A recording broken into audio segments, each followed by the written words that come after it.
guys and welcome. So in this video we're going through the paint rectification and the blending work on this BMW Mini Convertible. Now the story behind this job is someone at some point has tried to do a bit of a repair on the door and it's not worked. So the customer's taken this down to a paint shop, asked them if they can do it. Now the paint shop's really busy, they didn't have time to do it, so they popped over and asked me if I could help them out and sort this one out for them. So basically, in the middle of the passenger side door, you'll see there's a big dark area. It's had someone's tried to do a bit of a smart repair job on it in the middle of the door, and it's not really worked. And by the looks of it, it's not been the right shade of paint. So they supplied me with the right paint match for the paint. We've taken it off them and then got this in, masked it, and prepped it up, ready to paint. So because obviously that's such a big area in the middle of the door, we've prepped all the rear quarter panel and also the front wing, and also we're doing a little bit of a blow in on the front bumper while we're there because that's been repaired as well in the wrong colour. So we're gonna just tickle up that repair and then blend that a bit further out through the front bumper.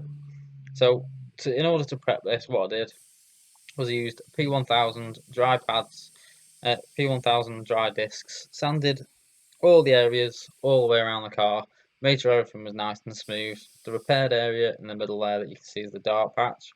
We used the P500, completely sanded all that back as far as we could and as far as we felt comfortable, and then went over that as well with the P1000 just to make sure that everything was really nice. And basically we could just start off working on that area, paint that area up and colour it up with the right shade that we've now been given from this other paint shop, and then blend that out so that the car ends up now with a nice factory look when it's finished, and it gets rid of that nasty looking repair in the door.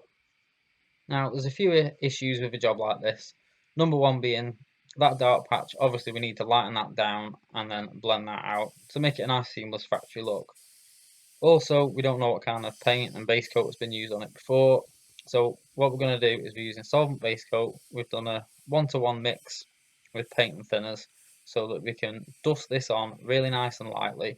And what we're going to do to start off with is just concentrate on this dark patch, lightening that down so we can get that factory looking colour basically brought back up in that section before we start worrying about blending out into the quarter panels and also blending towards the wing.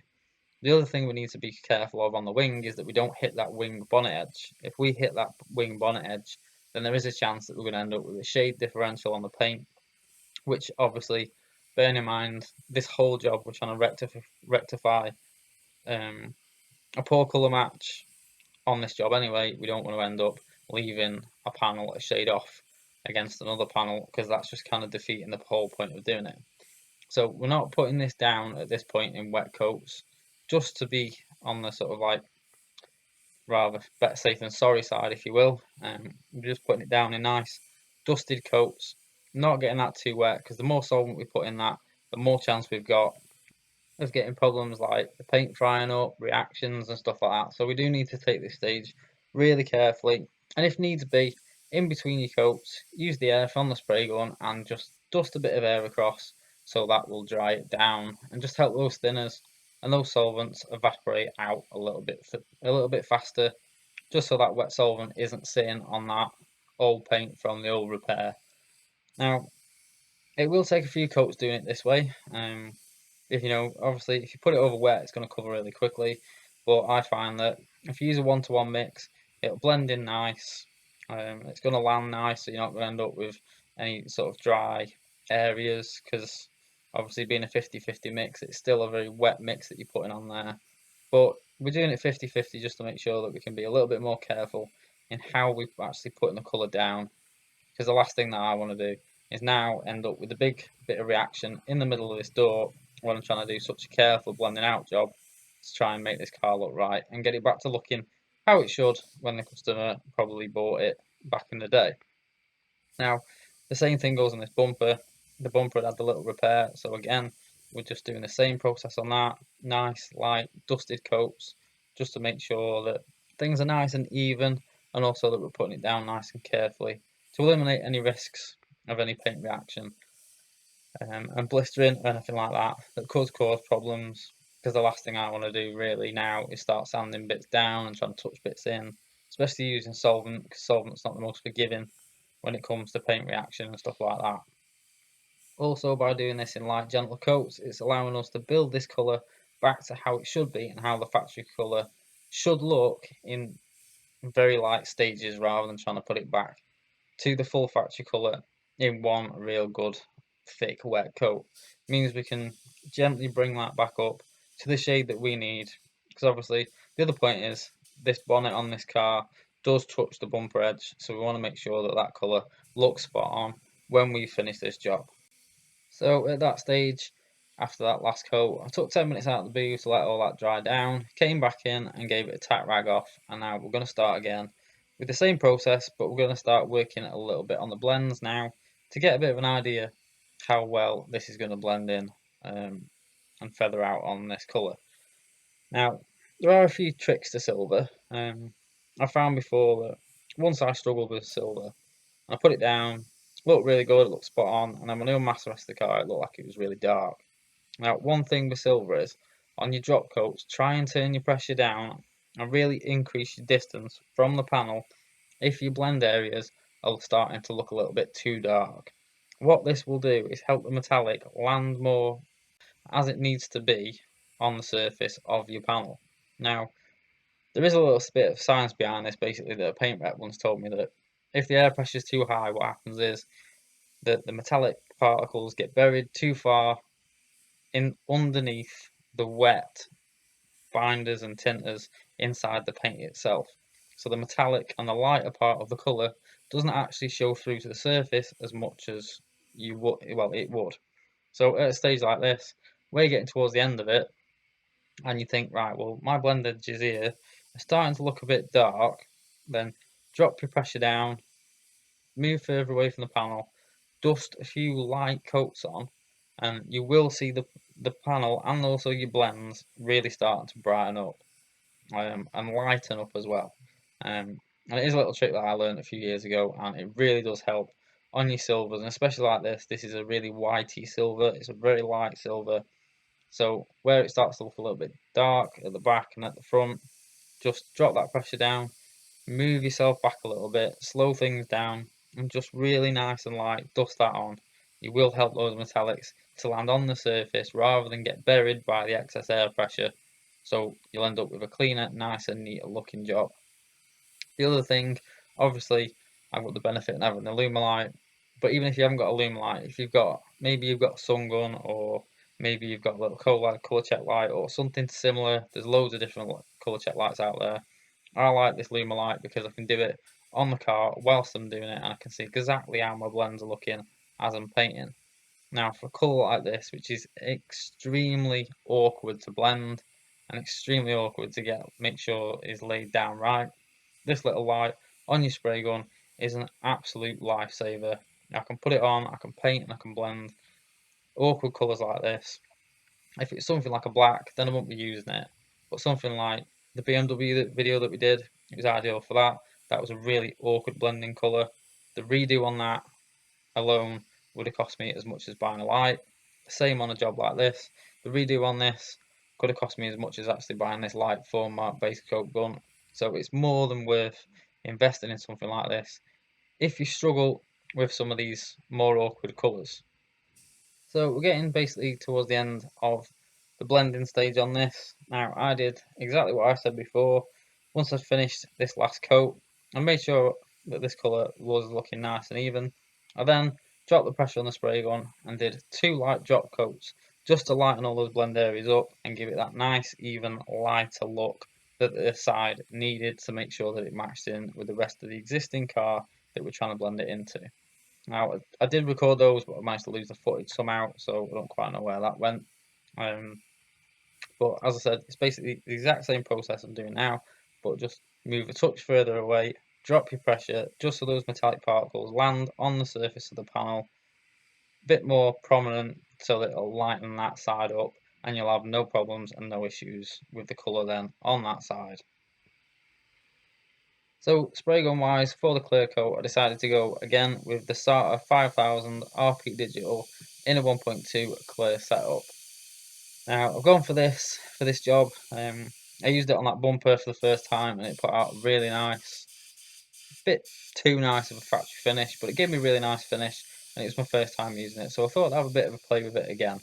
Now gun settings for this, using an MS clear with a full fan, 2.5 turns out on the fluid and 1.8 bar of air pressure. Now in between doing the last 2 coats of the drop coat and obviously mixing up the clear and coming back into the booth, we have tack racked this off again to make sure it's nice and clean, there's nothing dry or any contaminants or dust on the surface of the base coat.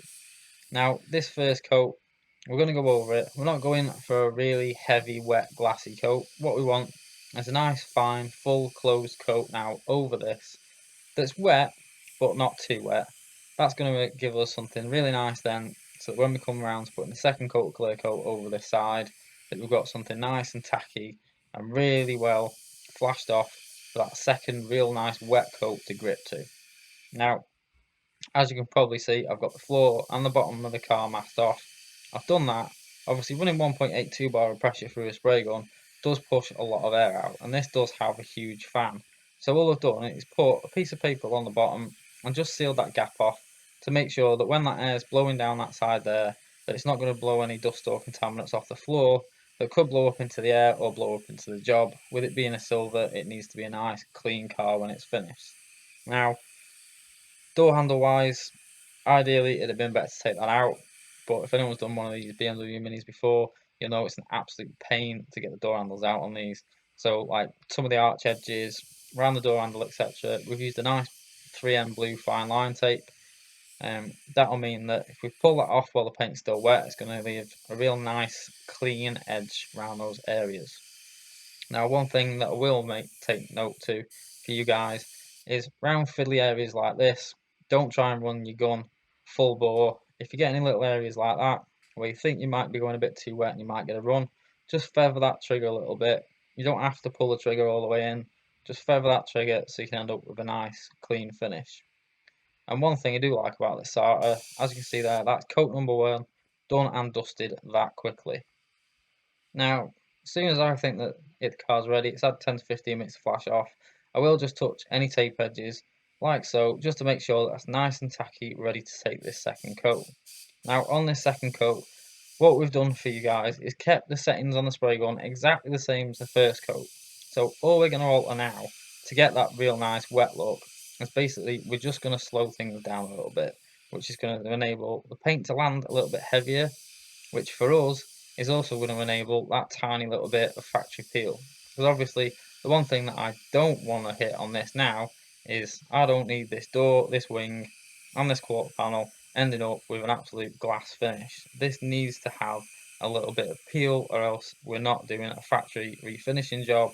We're basically repainting the side of a car like glass, which we do not want.